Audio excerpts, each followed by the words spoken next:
Whether you want more innovation more easily, you are feeling burnt out or overwhelmed, or you simply know that something isn't quite the way you know it can be, you are not alone. I hear the same from leaders every day. On Uncommon Leadership, we explore aligning personal fulfillment with business success, creating authentic teams, and cultivating the resilience, adaptability, and ease necessary to move beyond simply surviving today's challenges into thriving. I'm Michael Hunter, and today we'll uncover fresh insights into what it means to lead in today's world. Joining me today is Stephen Snyder. Stephen lives in the Dallas-Fort Worth area. He's a husband, father of two girls, and in his words, washed up former college baseball player. He's been working within the insurance and employee benefits arena for 16 plus years, taking everything he's learned about the healthcare system and helping all the rest of us better understand and navigate it for ourselves and the people we care about, whether that's family, friends, and especially employees. Welcome, Stephen. Thanks, Michael. Thanks for having me on. I am excited for this conversation today. Yeah, likewise. I appreciate you reaching out, and I'm excited to see where this conversation leads. I pulled you out from what I saw on your LinkedIn and in your profile, and then the pre-mate conversation we had me even more excited. Um, I love finding leaders who bring are bringing humanity into business, and especially aspects like healthcare, which so often are so frustrating to those of us who have to use it and don't have much choice about how it happens to us. When did you first recognize that integrating your whole self, bringing that into everything that you do, might be a valuable approach? That's a good question. For me, I'd say it was probably around 10 years ago. And obviously, I don't have the exact date and time of when that took place, but I remember in a previous role in a leadership position that we started doing these DISC assessments. And prior to that, I had never done one. You kind of know your personality a little bit, but this particular one, it broke down obviously where you were, and then they had a little fun with it too, and told you what kind of bird you were. Like an eagle was the dominant or D personality, and I was what was the I? A parrot. An S was a dove, and a C was an owl. And obviously, they had a little fun with it because obviously the founder of this company was himself. He called himself a high I, a very high parrot. So he had to have fun with everything that he did. But anyways, so it really got into understanding like how I thought normally, how others viewed me, how I viewed myself under stress and under normal situations.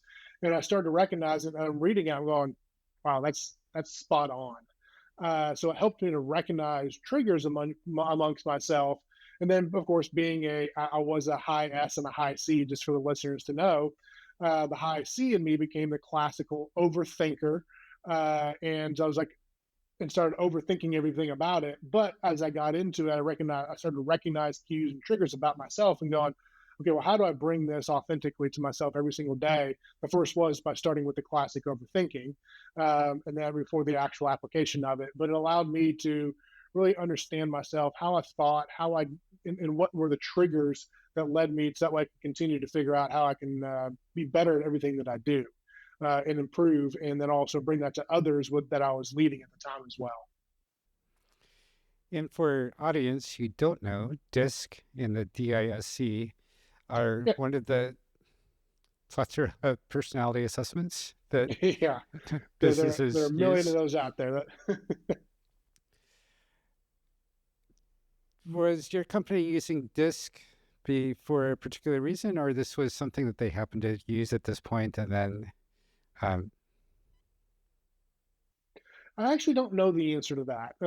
I just know that where I was living in Kentucky at the time, and the company was segmented in each of their own individual markets. And the Kentucky market had implemented it. I think it had been rolled out company wide, but it was just one that we were kind of on the forefront of doing such an in-depth analysis with it from one of the actual founders coming in and leading an all-day workshop within it that was preceded by us answering I can't remember how many questions. It seemed like it was probably a thousand questions. I'm sure it was only 20, 25 questions of answering like this most describes you, this least describes you, all of those things that whenever you do kind of any kind of personality assessment, they're trying to figure out where it is.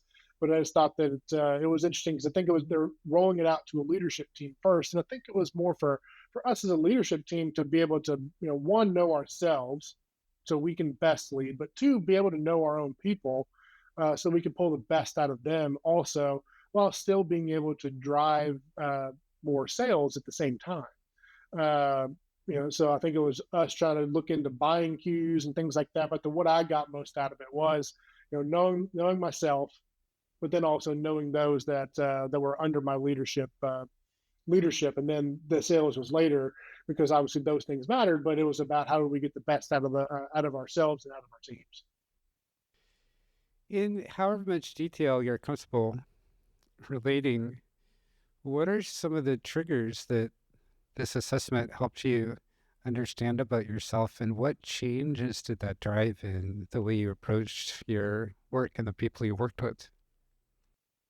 So I think sometimes it allowed for a couple things, and that I don't always love confrontation. But so sometimes when it comes up with something that may be confrontational, I may need to, and I know that it may be confrontational, like knowing I need to have that difficult conversation, going ahead and bringing out that difficult part of the conversation up front, so that way I can go and get it out of the way. Because otherwise, I'm gonna overthink it. I'm gonna put it off for hours, maybe even a day, and then at the end of it, that conversation lasted what, maybe 5 minutes, and it was never as bad as I thought it was going to be. Uh, or even just in situations where maybe you're trying something new, you do overthink it, something like that. You overthink it, or you put yourself in a stressor situation where this was what was I thought was interesting as well, is that I was a high S and a high C, but underneath, like when it came into a stress, my high C, I became a high D at the same time. I would argue with myself about why I just needed to go. Like most high Ds are doing, just hey, get straight to it. But the C would be telling me, well, no, you need more information. So I think that was one of the things that I recognized too. That when I was under stress, I became kind of argumentative with myself. But then recognizing too, same thing, the pulling out the aspects of how I work best, and then putting in processes to allow me to fall back on instead of just always trying to wing it at the same time.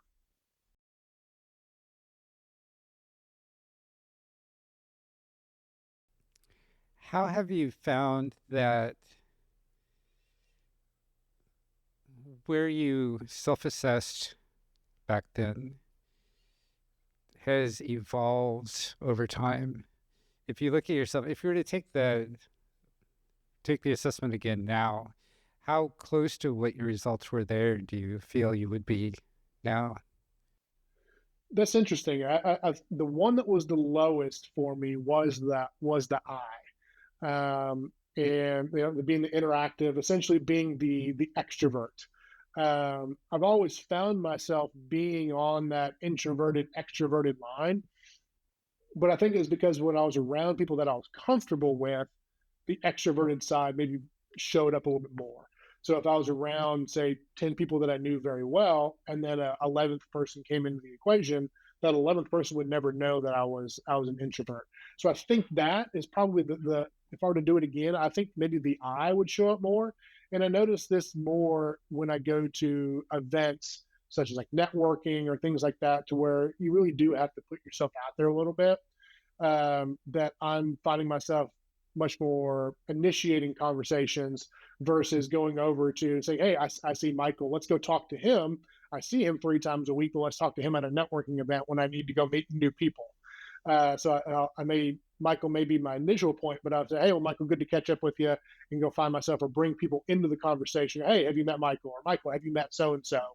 And really finding myself to being in a situation that I think my extroverted side maybe came out a little bit more, um, and showing off a little bit more, you know, quote unquote, like a better way of saying it, kind of personality from that standpoint. So not, you're not feeling uncomfortable going to an event.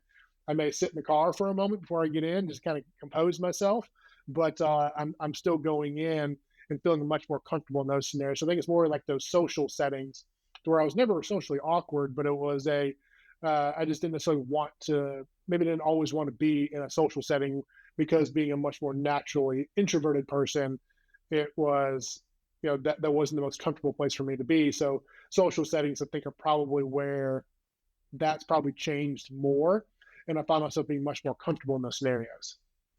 What has helped you gain that comfortableness? I think it was more or less just the doing it over and over again. You know, I moved to the, it's kind of backstory for individuals listening. You know, I moved to Dallas Fort Worth in, you know, November of 2020, and basically knew nobody here. So I was having to rebuild a whole new network of people, business, you name it. I had to go find something new. So having continually going to those networking events or other social settings, I think constantly put me in those, in that uncomfortable. So I think it was more or less just embracing the fact that, hey, look, I'm gonna have, if I'm gonna get anything, if I'm gonna improve or find anything different, I'm gonna have to just get uncomfortable with these scenarios and just gotten a little bit more comfortable being uncomfortable. So I think it's, but it's also allowed my natural, what I feel is my natural personality to come out. It's just more on the forefront than on the, I guess, in the back burner. What helped you get through that uncomfortableness to long enough that you could start being comfortable both with the uncomfortableness and with, oh, it sounds like you were seeding more into where you naturally are versus where you had been for whatever reason. I think it was as I gained more interactions with people and going to these different kinds of events or whatever it may be, that I noticed that everyone else kind of felt the same. So it allowed me to feel comfortable knowing that everybody else felt a little uncomfortable also, as maybe, hopefully it doesn't sound sick, but that other people felt that way also. But that was kind of the case, is that I saw that that was it, and I recognized that I wasn't the only person, but also just saw interactions that others were having as well. Is that, you know, we all felt uncomfortable, but at the same time, though, everyone was just doing it anyways, and we all kind of had the expectation, hey, I'm here to meet somebody, whether it be, you know, just a business acquaintance, a new person, whatever it was. I think that gave me a little bit of comfort as well, is that we're all there trying to accomplish the same thing. We weren't selling anything. Nobody was there selling anything, because I think, you know, that's where networking kind of gets a bad rap, is that you're there, you're networking and you're trying to sell something, or someone's trying to sell you something. But I thought that wasn't the case. Everyone was just there just trying to meet somebody new, and it was just trying to draw a conversation. And then reality, hey, we're just meeting new people and introducing yourself to a couple new people that night, and not looking at it as, okay, I'm walking into a room, say 300 people, and then I have to figure out how to navigate 300 people. It was just figuring out, okay, I just need to navigate meeting a couple people initially, introducing myself, getting it out of the way, maybe seeing you at the bar, or we walked in together and saying, hey, I'm Steven, what's your name? And then letting the conversation go from there. That insight that everyone else was just as uncomfortable as you were sounds like it was really key to letting yourself engage with the situation and with your emotions about being there. What helps you recognize that that's what was going on with everybody, that they were right there with you?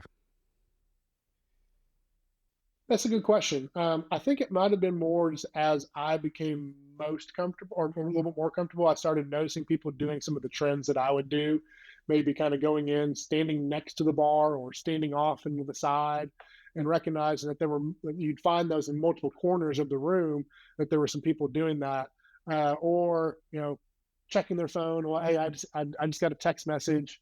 You probably didn't, but because I didn't, I wasn't getting them, but I just had to check the phone because it had to make you look like that you were doing something.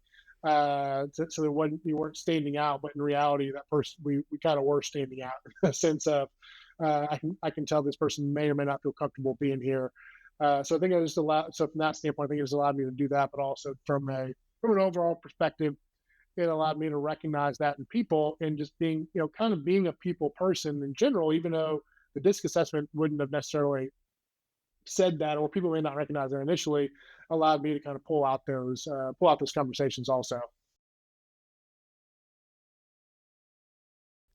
I'm going to take a wild guess and say that your ability to empathize with the others at these networking events is a big reason you are so successful at helping people navigate healthcare systems. Because there you also that you are also putting yourself into their shoes and pairing that with all of your knowledge of ways that the system can help them and putting these two together to bring them along that journey in a way that feels safe for them from the start. I think that's a fair assessment. And so not necessarily a wild guess, as he said. That being empathetic and being able to actually put yourself into someone else's shoes and understand it, and be able to sit on the same side of the table and see it through the same lens that somebody else has, and see their frustrations, whether it be from the healthcare system or through events and seeing it, because we've all dealing with it, maybe or hearing it often enough, you kind of start to see it and empathize and understand why people may have certain perspectives that they do. From the networking one, it was because I was dealing with it myself, and then from the healthcare side of things, it was from having many conversations with people that they just didn't understand it, so it was something that they just avoided altogether. So and really kind of boiled back to just a little bit of just education, having a conversation with somebody about it, because I think sometimes we can all be fearful that our lack of knowledge on a particular topic makes us smaller or beneath somebody else, when in reality it should open up a conversation to be able to say, well, tell me what you know about X topic, and then that person being able to showcase their expertise and essentially putting the spotlight on them. Not to sound egotistical, but that's where it allowed me, on the healthcare side of things, to be able to shine a spotlight on being able to sympathize and empathize and then communicate and educate at the same time. Is your aptitude with empathy to really get into the frame of reference for the person or people you're speaking with, is that an important aspect of how you build cultures where your people and the people you're working with feel safe and empowered to bring their unique talents into everything that they do? Absolutely. We have to, in the business world or whatever it is, we have to think of everybody as people, because that's what they are. They're people. I think oftentimes we look at things as being, especially in the business world, we look at things as being kind of a cog or just a barrier. But in reality, we're all people. There was recently it's been 6 months or so ago, for those that are TikTok followers. It was a TikTok trend of people talking about this is who they think they're emailing, but then it slashes into a new video and it shows like this is the person you're actually emailing. And it was, while funny as a trend, and start you think about it a little bit too, going, yeah, everyone kind of has these same challenges and issues, but here's who they are really on a personal level. And I think that's what we have to kind of bring that out, is we have to get to know people on a personal level and actually try to build a relationship with them, because that's what's important. It's the whole, getting to know, the whole sales aspect of things. People buy from people that know, like, and they trust. But then it's also the people don't know how much you know until you show how much you care. So it kind of goes into both aspects of things. It goes back to getting to know people as people, and really understanding them and their story, because that's important to them, and I want to know about it. Yes, transforming the person you're talking with from an abstract person to a very specific, unique, particular instantiation of all the factors that you're recognizing or identifying with in that person. It's not just that they're a person. It's not that they are a Irish American engineer who plays hockey at night and has a daughter who's into thrash metal. It's that you're talking with Malachi Johnson, whose daughter is Samantha, and they have a cat, Tabitha. And all of those details have highlighted and engaging all of those unique aspects that make Stephen, Michael, Malachi. Hmm. Yeah, absolutely. And getting to know them and helping to know what makes them tick as well. We all have some challenges. We all have different stressors, and we all have different ways of how we deal with some of those at the same time. So I think that's knowing each of those allows us to be able to kind of not be able to be authentic and be able to work through problems or challenges better because we understand people as people, and so we can try to help navigate that at the same time. In a business context where we, on top of getting to know the person, we also are either help with a problem. We are trying to explain, we want to get to a point where we can explain how the challenges they're facing we might be able to help with. We want to do the thing that we do that helps us help them to help our company make business. How do you balance those two aspects? And how do you know at each point in time what that right balance is? Yeah, that is a challenge, and sometimes in leadership roles, sometimes we can be always wanting to solve the problem for somebody.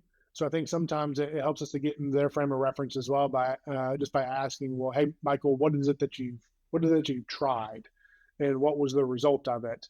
So that way we can see, what their thought processes were, and how they work through problems and challenges as well. Or is there something that you've thought about that maybe you haven't tried? So it allows us to kind of get in their mind a little bit and see what they've tried, maybe where their frame of reference is as well. But I think the biggest thing is just being open to having the conversations with people. And what I mean by that is showing that we're open and saying that someone can come if we say that someone can ask us a question, that it's being like my fifth grade teacher and saying, hey, there's no such thing as a stupid question. There are no dumb questions. The only one that's dumb is the one that's not asked. Because if you have that question, I promise you somebody else has the same question. So if we can help to kind of bring it out, and then it shows and then if they do come up with this, we'll say, hey, here's what I've tried, or here's what I was thinking, but I'm not sure how to start it. We can figure out how people best learn through implementation. Also, yes, trying and implementing things is usually the best way of learning and making mistakes. But at the same time, some people may just see it differently. And here's what I mean is I'll use myself as an example. I'm a watch then do kind of learner. So if I were coming to you with something, I'd say, hey, Michael, do you mind showing me?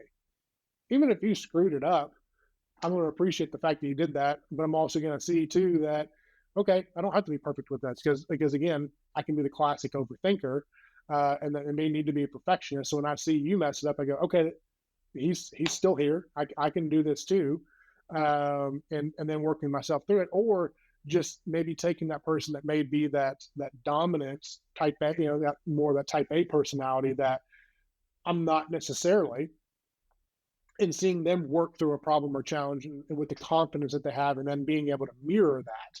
Because I think that is something that different personality types have the ability to do, and sometimes you have to understand what other people's personality types are. Do they mirror things as well? And I know that's one thing that I've done well. So again, just using myself personally, is that I can mirror people pretty well. So if I can see someone else do something with strength and confidence, I can follow that. But also knowing too, some people may just need to be, okay, I just need to try this 5 times and come back to you and tell you what the results were. Okay, good. Sometimes that's what we need. You need those as well, but others might need hey, I need to see this a couple of times before I really feel good with it. But then still coming back to, hey, you got to at least give it a shot. After we've done it 3 or 4 times, now you give it a shot, because nothing's ever going to be perfect. Especially then identifying someone like myself who may be that perfectionist and saying, hey, it's okay. I'll show you 1 or 2 different times, but you need to. But then I want to have you do it once. So if we're in sales, hey, if we're going to prospect, I'll do it once, you do it once. I'll do it twice, you do it once. Whatever I'll do it 5 times, and you do it once. Whatever it is, just kind of creating a little bit of that to help create that confidence and kind of the having a little bit of a comfort zone while also understanding that they're stretching it just a little bit, for somebody to follow along with it.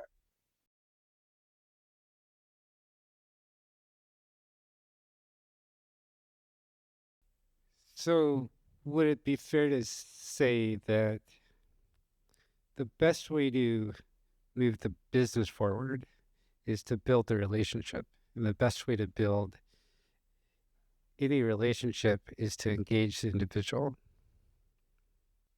Yeah, absolutely. I think it starts with engaging the individual. We do need to know them and how they think. And obviously, as you're building a business relationship, the personal relationship is going to come along the way, and you're going to get to know, what it is that they are striving to accomplish. Who are they doing this for at home, or who are they doing this for in the future? Because we're getting to know them and getting to know them on a deeper level, we can help to figure out how to best help them to navigate those situations as well. So that's at least part of the business value of creating these cultures where everyone feels safe and empowered to bring their unique selves into everything they do. Is there other business value that comes out of building these cultures? Yeah, I think having different points of view, points of reference, like because I may be the more strategic, say, call it strategic thinker, the one that's going to be thinking out 4 or 5 different outcomes for the one question. Somebody else may be able to come up with with an answer to it quickly. So they bring different points of view, different opinion to the table, allows but getting to the same result. But I also think at the same time, it creates a little bit of stability for a company as well, in knowing that as you're investing in this person, they're going to want to reinvest back into the business, when it then allows you to keep people, which then allows you to continue to build the brand of whatever you're looking to accomplish. Brand awareness, recognition, but then also allows to bring in new people on top of that as well. So it kind of creates a little bit of a, not lack of a better way of saying, a rinse and repeat, but you are trying to create that, you know, a system where people are able to do it continually. So then that way you're able to put someone in, and everyone just continues to be able to build on top of one another, and they feel comfortable and empowered to have that conversation, being able to bring in an opinion or a different idea to the equation that somebody else may not have thought about before. So, in some ways, what I'm hearing you say is that whether the person is an employee or a customer or potential customer doesn't make a difference. The approach to take with that person and the business value that comes out of this is exactly the same across both. Get to know the individual, build that one on one relationship with that particular individual. And from that comes all the other things we want from a business relationship, whether that's as an employee or as a client. Yeah, I think so. And from our own unique perspectives as well, it allows us to be more comfortable in the conversations as well. Because I think, especially in sales, we can be, very head down, focus on certain things, and and can stress our own selves out. But in reality, if we're just trying to have a conversation with somebody and be genuine about it, then you're actually going to be able to you know be able to pull out conversation from somebody, especially in those sales conversations where somebody may not necessarily they understand that's the sales conversation. They're not necessarily wanting to be there, but if you're showing genuine curiosity and asking genuine questions to somebody, it's going to show through, and someone's going to feel comfortable answering questions and carrying on a conversation with somebody. Whereas if you're just feeling like you're asking a question just for the sake of asking the question, you're going to be able to notice that an actual conversation is taking place. So I think it's that it's being authentic in what we're doing from that conversation standpoint, but also showing unique and true curiosity in the person that we're interacting with. In kind of every conversation is a sales conversation. It's in every Yeah, to a conversation. degree. In every conversation, at least one of the people involved is asking at least one of the other people involved to give them something back. Whether this is feedback Yeah, on my code review, help finding approaches to a problem, all the way up to I know that I'm a salesperson and you're a prospect, or vice versa, and we all explicitly are having a sales conversation. Everything is implicitly a conversation, a sales conversation. yeah, yeah. No, that's right. And I think it's just trying to make it a more authentic conversation, and not rigid and scripted. That especially like in a sales conversation, we try to make it seem to be, have an idea of, especially if you're going into an interaction with somebody, try to have an idea of what you want to discuss, and let the conversation take it where it needs to go, but show genuine curiosity in the questions that you're asking, and listening specifically to what's being said, so that way you can carry the conversation the way that it needs to be conducted. We're not just asking questions for the sake of asking questions. We're going, okay, well, I've asked question number 7 here. Let's actually follow up on that, because a point may have been brought up in a conversation, like even in ours. You may bring up something, I may say something, and you go, oh, I hadn't thought about that. Let's talk about that. Instead, it's just a matter of kind of keeping the, you may have a framework for a conversation, but you want to make sure that you're uh, following up on a question where it needs to be followed up on, because it may be an important point to that person that actually needs to be discussed. It may be an important point to that person, and it may be also a signal to whole nother levels of value that can be uncovered that you can add to each other. No, that's right. I think so. When I'm having conversations with someone, every time I hear, that's a really good question, I know that this is a strong signal to me that I've found one of those inflection points that would be so easy to skate right past. And if we dig into it, there's going to be enormous value for all of us coming out of that conversation. Yeah.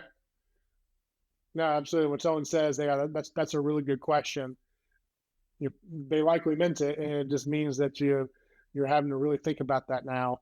Uh, a sports podcast I listen to. I mean, they have a little bit of satire to it, but they talk about that. Like, they say, "Oh, did you hear that? That was a really good question."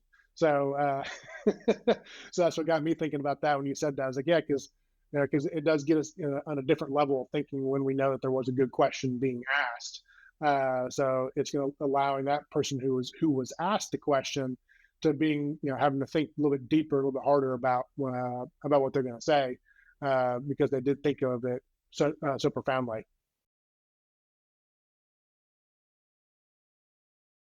So with all of this conversation and business value that's coming out of this. On top of all that is there's so much change, uncertainty, and often resulting from that overwhelm that we're dealing with these days. How do you help the people that you're working with, whether that's teammates, customers, prospective customers, find their way through all this and find a way that is safe for them? I think it's just knowing from the beginning that there's open lines of communication, um, and ultimately too as well knowing what the end goal or end objective is. Let's just say, let's just use a client conversation for example.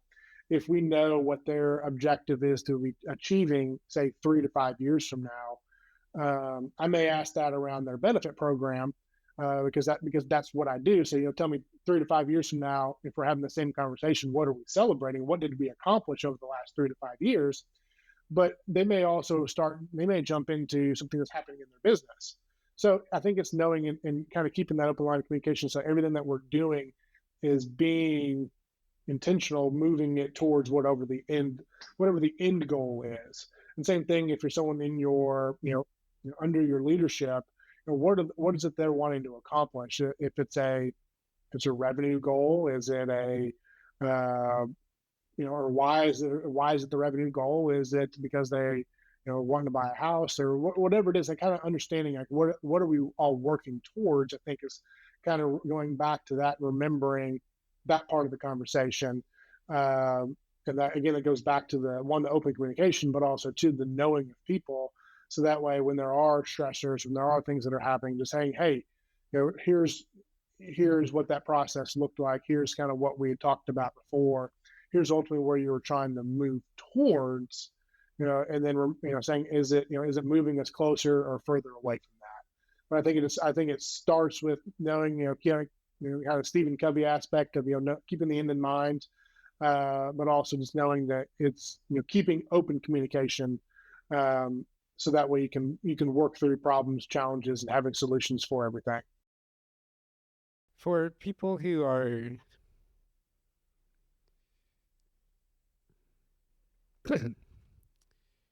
who've been here, been enjoying this conversation, want to start, want to open that conversation with someone, not sure how to get started, how can they? What are some first steps they can take? I think if you're a classic overthinker like me, so I'll start with people like myself, is jot down a few different things of what you're hoping to, or kind of same thing, like what are you hoping to accomplish? What are maybe a couple of the challenges that you're dealing with, and what are you wanting to get out of it? So so not having it scripted, but at least has you a frame of conversation to know what you're wanting to accomplish within that conversation, and then two, just remembering someone else may be afraid to have that conversation as well, but just bring it to the forefront. Nothing can get fixed or solved for if we don't know what the problem is. So if you're having a problem and no one else knows what it is, again, same thing. I can be guilty of being the person that doesn't ask for help. So sometimes my own advice is, for myself. My advice for others is sometimes for my own self is just just make sure to bring it up. It's not the end of the world to bring up the conversation, but just knowing how you can work yourself through it as well. But kind of reestablishing and expectations as well when it comes to conversations like that. Keeping regular communication. If it's with a boss, whether it be a weekly conversation, a monthly conversation, just have something scheduled. But then allowing each person to come to the table with certain topics that they feel like they need to be discussed, unless they're kind of those quote unquote on fire issues. If they're on fire, they need to be brought before a monthly meeting. But just having keeping that open dialogue and just saying, hey, this is what we can talk about these different problems, challenges, and here are some solutions that we can work through. So I think it just starts with knowing what we want to talk about, kind of jotting some of those things down, and then being able to, and then just bringing up the conversation. create a draft agenda. Remember that the other people in the conversation have agenda as well that may conflict with yours. And then it comes back to come in, approach them as an individual and have that one-on-one sometimes connection, and focus on following the conversation where it wants to go and trusting that the outcomes you hope come out of that will come out in the right ways. Yeah, absolutely.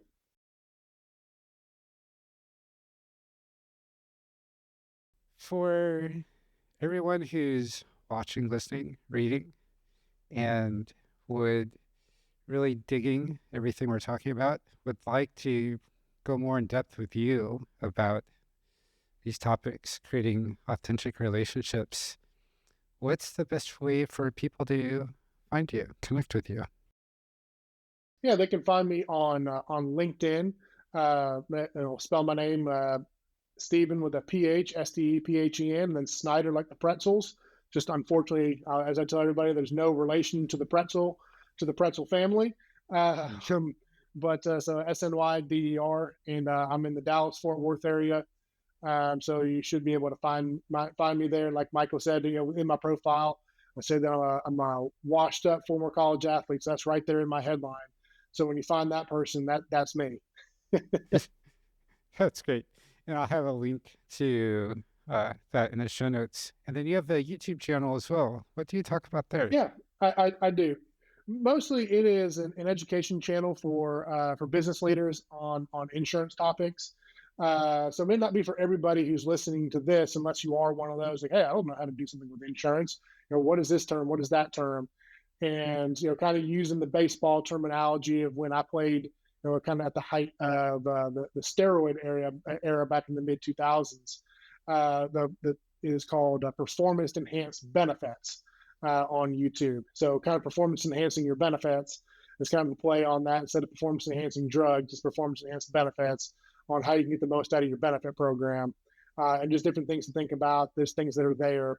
Most of them are short clips, of 2 to 3 minutes long. You got to keep it short and sweet, because unless you're an insurance person like me, you probably don't want to talk about insurance or listen to it all the time. So I try to keep it short and sweet for the audience, to let them just kind of give them a quick few nuggets. That's great. I appreciate the humor that you bring to everything that you do. But try to have some fun with it. That's something that I've tried. When you talk at the beginning of our conversation, bringing in the authentic self. I feel like I've got a little bit of a personality, so try to bring that out, and remember that other people have that as well. Everything doesn't have to be same thing, so rigid. So we have to do it this way. People want to have fun. You want to bring certain things to light and try to bring some humor around the situation that's going on in whatever particular area. I agree. Everyone has a personality. Some of us have learned how to let it shine more than others have. And the more that personalities are engaged in a conversation, the more rewarding it is. Yeah, absolutely. And I think it's about knowing what our personality is. Just because we may see somebody that is, um, boisterous may not be the right word, but out there with it and being that very extroverted person, doesn't mean that we have to be that. I think that was something that I learned as well, is that I don't have to be. I may need to exude some of that in certain situations in a social setting. I may need to exude more social things, and be more social. In sales settings, need to exude obviously the confidence of somebody, but at the same time, doesn't mean I need to be that way 24 hours a day, because that's just not my personality. That's one thing that I learned as well, is that you'd see some people who were like, you realize them this again, that were the high I, that they just wake up in the morning and they're just go go go, and but I can't do that. I need a little bit of time to capture and recoup myself. I need that individual time to recharge my batteries. Whereas someone else they may need to be around 100 people to recharge their batteries. That is recharging their batteries. I think that's one of the things that the disc assessment, any kind of personality assessment, kind of taught me, was to know more about myself, and that I don't have to be like somebody else, but just engaging in that conversation with someone who may be very introverted. How can we pull that conversation out of them to let them be comfortable, so that way their personality, like you said, Michael, can shine and can show through, because it allows them to be comfortable at the same time. Yes, we all have unique talents. We all flex outside of our preferences sometimes, intentionally or not. And that can be really useful, as you said, in certain situations, to flex out to meet someone where they are so they don't have to flex as much, or to Correct. present a certain frame, as you said, like when you show up in the social situations as more of a outgoing person than you might be naturally. And that all costs energy. So the more we can be aware of where our preferences are, and then intentionally aware of when we're flexing out of them, then we can also recharge, as you said, to compensate for that, so that we can sustain this long term rather than give, and then be drained and have nothing to give anyone until we find a way to Correct. recharge it all. Yeah, absolutely. I think it's knowing our personality and where we gain our energy at the same time.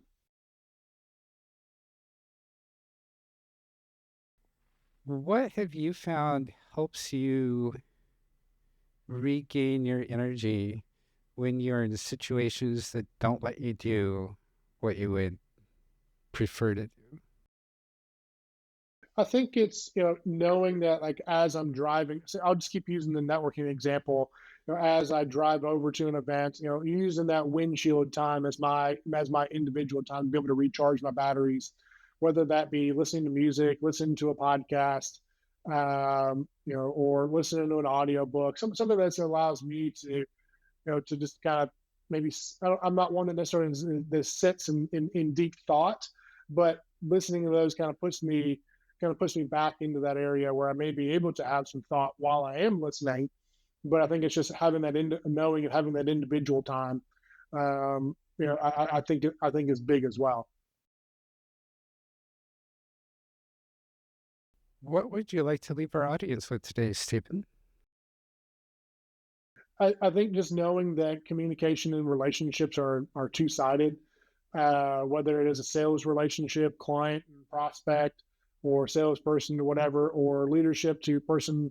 It's a two-way relationship. It's not one way, and that you really want to be able to know the people on a personal level, not just a business level, and knowing too that, if, say, Michael, if you were on my team, and at the end of the day, if you said that you needed to leave, and you were going somewhere else, did I do everything that I could with the relationship with Michael, or am I looking back going, man, I really could have done this, or this better? It's kind of that. What is it? I think it was Richard Branson who said this. May not have been. Anyways, there was the quote of, what if we teach them and they leave? Well, what if you don't and they stay? You want to try to teach them that standpoint. You want to give them the information to go out into the world, but then ultimately they're going to reinvest back into those that invest in them. Yes. And even if they never give directly back to us, by us investing in them, they're taking that investment out into the world, into everyone that they interact with next. And so that's helping us invest in way more people than we ever could on our own. Absolutely. Thank you so much for this conversation today, Stephen. No, thanks for having me on, Michael. This was fun. I'm glad that you reached out and that we were able to make this conversation happen this afternoon. This was definitely meant to be. And audience, you were meant to be here as well. Well, that's Stephen and I know. How are you succeeding in building amazing, authentic relationships? What is you struggling with? We'd love to help and celebrate and just plain old hear. Let us know. Thanks and have a great day.